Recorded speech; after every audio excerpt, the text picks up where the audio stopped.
Kenapa dalam hati kita, ya Allah, balighna Ramadan, balighna Ramadan?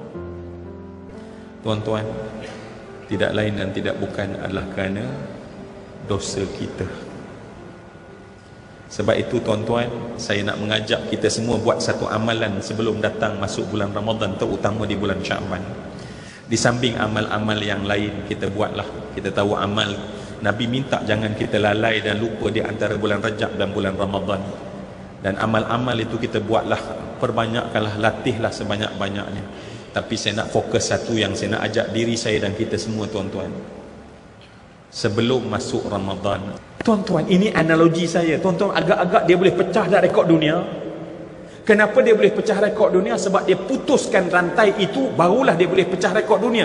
Kita masuk bulan Ramadan, kenapa kita tak boleh laju berlari? Sebab kita tak sedar rupanya pada kaki-kaki kita terdapat berbola-berbola dosa. Dan kita tak serius pun untuk kita selesaikan sebelum Ramadan. Dan sebab itulah semua yang dikasih sekalian, kalau kita faham, aku nak memecut dia bulan Ramadan.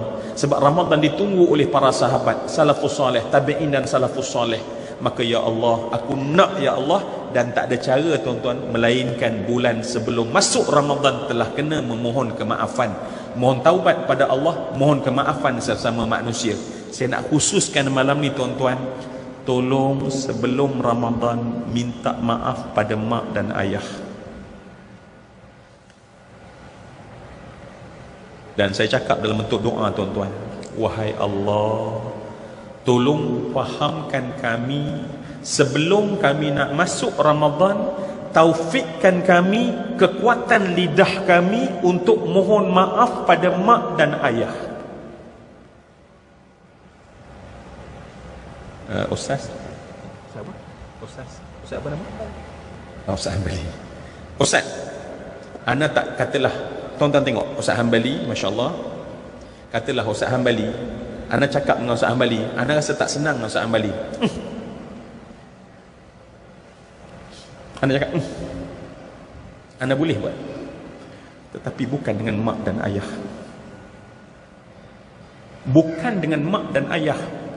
Sebab Allah letak mereka pada kedudukan yang hatta kamu sebut, Allah telah murka dan dosa yang besar lekat pada kita. Dan kononnya kita nak pecut di bulan Ramadan, kononnya kita nak cemerlang di bulan Ramadan, kononnya. Sedangkan masa mungkin kita pergi, kita tak tahu berapa kali. Kalau tangan ni tuan-tuan ada razor blade, tangan ni ada razor blade tuan-tuan, hati mak ayah kita toreh macam tu selamba je tuan-tuan. Darah mengalir, tapi konon di satu sisi, aku nak jadi orang yang hebat di sisi Allah. Aku nak dapat malam Al-Qadar. Aku nak lakukan itu dan ini. Tetapi kenapa tak jadi, tak dapat lazat dan manis? Sebab kita tak settle dengan mak dan ayah. Sebab tu ini pesan guru-guru kita tuan-tuan lama sejak dulu. Maka mereka berpesan, kita ni tuan-tuan set up dah. Kena pakai baju Melayu dulu, pakai sedondon, barulah hari raya pada Syawal minta maaf. Itu cerita lain tuan-tuan, itu konsepnya lain. Tetapi konsep ibadah, kena terlebih dahulu kita mohon ampun pada mak dan ayah. Saya spesifik tuan-tuan, bila saya sebut pada tuan-tuan, maksudnya saya sebut pada diri saya sendiri.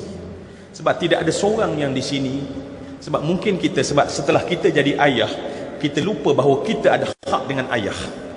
Setelah kita jadi mak dan melahirkan ramai anak, kita lupa bahawa seorang emak yang ada dalam masjid ini, dia ada hak terhadap emak dia. Dan tuan-tuan, walaupun ayah kita telah meninggal 50 tahun yang sudah, selagi anak ni masih hidup, Allah sedang tengok apa dia buat pada ayah dia. Kita rasa, oh, pokok pandan, pokok puding dah subur dah atas kubur. Kubur dah mampat dan padat. Kita tak ada hubungan lagi. Tuan-tuan, setiap hari Allah sedang tengok apa kita buat terhadap mak dan ayah. Sebab tu syaitan lupakan benda ni. Saya paling banyak. Sebab tu tuan-tuan, tolong, saya sebut dalam, ya Allah, berilah kami taufik ya Allah. Sebab taufik Allah aja. Kalau tidak, kita takkan mampu. Saya boleh bercakap, tapi saya tak mampu buat. Kita boleh mendengar, tapi tak ada rasa ingin untuk buat. Bila tak ingin untuk buat, datang Ramadan, cakaplah Ramadan terakhir. Kita takkan boleh buat sebab berbola besi kita tak settlekan. Sebab tu kita kena bersungguh terlebih dahulu. Sebab itulah Allah Subhanahu wa taala sebut dalam surah Taubah bagaimana sifat orang beriman. Allah mulakan dengan at-taibun al-abidun al-hamidun as-saihun ar-raki'un as-sajidun al-amirun bil ma'ruf wan nahun anil munkar wal hafizuna li hududillah wa basyiril mu'minin. Allah mulakan dengan taubat, barulah ibadat. Sebab tu tuan-tuan, saya nak seru tuan-tuan, dan marilah kita sebarkan benda ni supaya masya-Allah buat sesuatu bagi mereka yang ada mak dan ayah.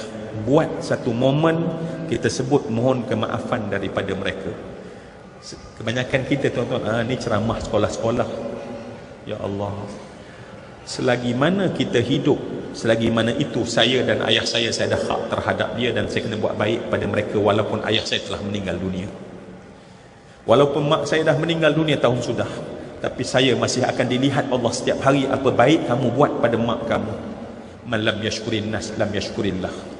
Orang yang kalau tak boleh nak terima kasih pada manusia yang ketika saya lahir, tuan-tuan lahir, pecah darah merah, tumpah. Kalau orang macam tu kita tak boleh nak ucap terima kasih, macam mana Allah kata kamu nak terima kasih pada Allah yang kamu tak nampak?